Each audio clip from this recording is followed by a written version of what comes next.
On the exam, you're going to be asked to at least understand a settlement statement or a closing disclosure. You won't actually have to do a full-length settlement statement on the exam or full-length closing disclosure. However, you will need to understand credits and debits.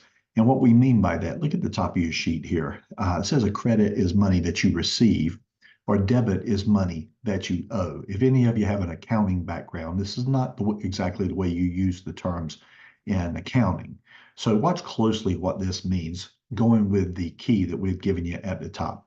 So what we're doing here is we're giving you a pretty, not comprehensive, but it's a pretty good list of items that could show up.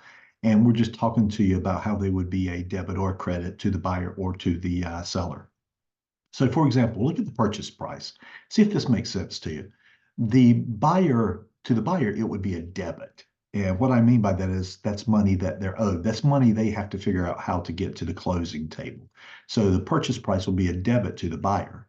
On the other hand, look at the far right and you'll see that the seller is getting a credit for that money. But that makes sense. The purchase price is money that he could potentially walk home with.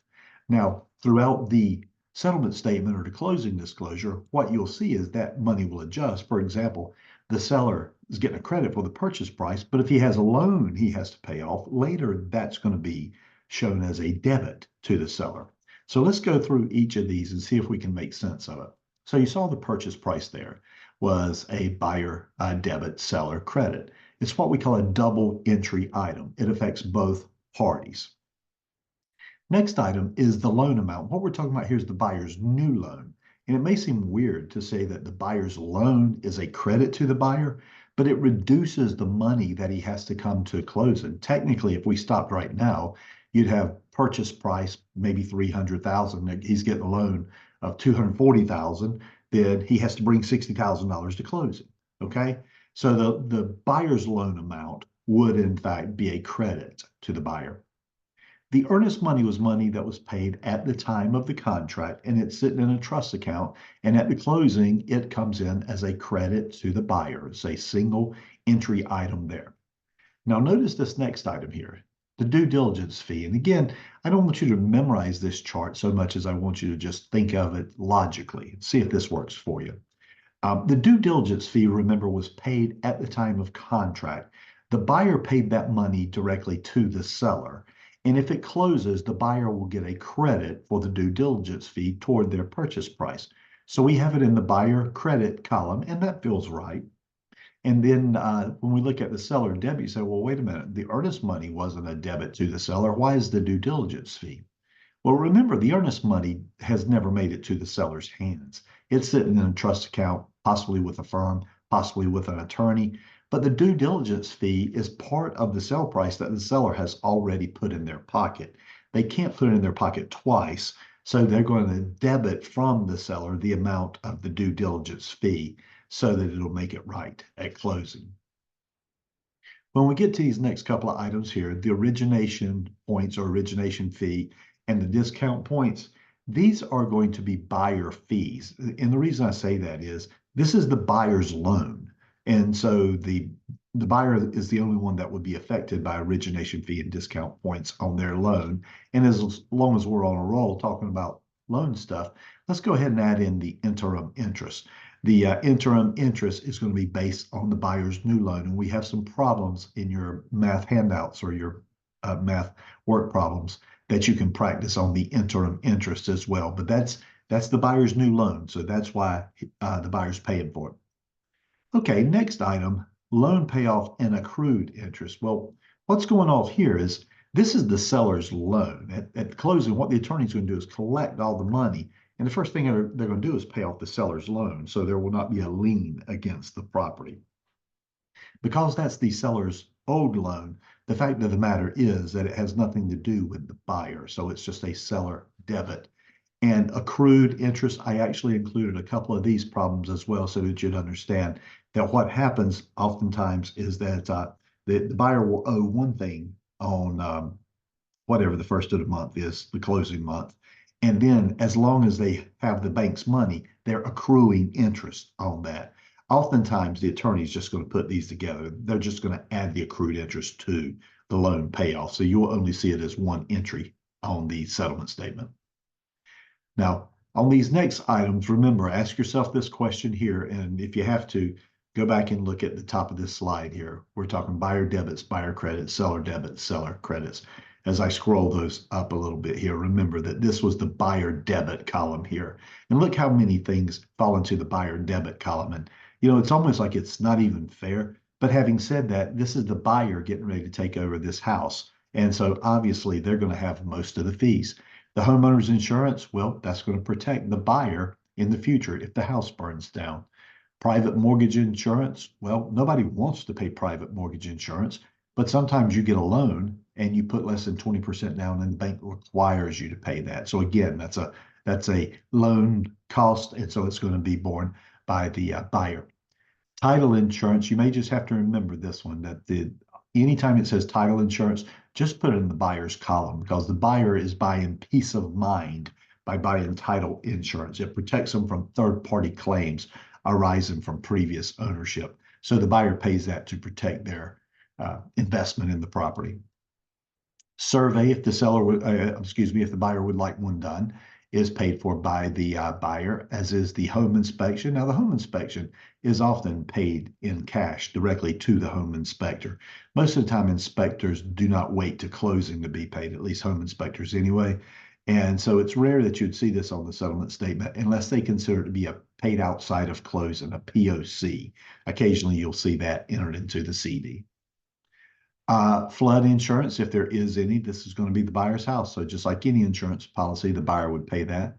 And notice the attorney fees. Oftentimes in class, I'll ask, and who does the attorney work for at the closing table? And the answer is the buyer. And therefore, the buyer picks the attorney, picks the place that they're going to close, and the buyer pays for that. Don't get in such a hurry on this test that you miss an easy one here. Excise tax is basically just a sales tax for the property. And in all fairness, it should be the seller that pays that. And that's what you see here is a seller debit. The three things that seller pays for always in this class, and then you could add other stuff to it if you want to, or if it's necessary. But the seller always pays the commission. In our class, the seller always pays commission. The excise tax, which is what you see here, the sales tax for the conveyance of property. And then the seller also pays for deed preparation. Remember, a deed has to be prepared to give to the buyer, okay? Also notice these two things here. We're back in the buyer debit column again, the appraisal fee and the credit report. Oftentimes, lenders collect those up front. And if you think about it, it makes a lot of sense because when the appraisal and the credit report are being done, they don't know for sure whether the buyer is going to get the loan or not. So what they do is they charge the buyer up front. So normally if it shows up on the settlement statement or closing disclosure, it'll show up as a POC, meaning it was paid outside of the money change in place at closing, paid outside of closing. And so you'll often see it on the CD, but it doesn't have any effect on the numbers that day.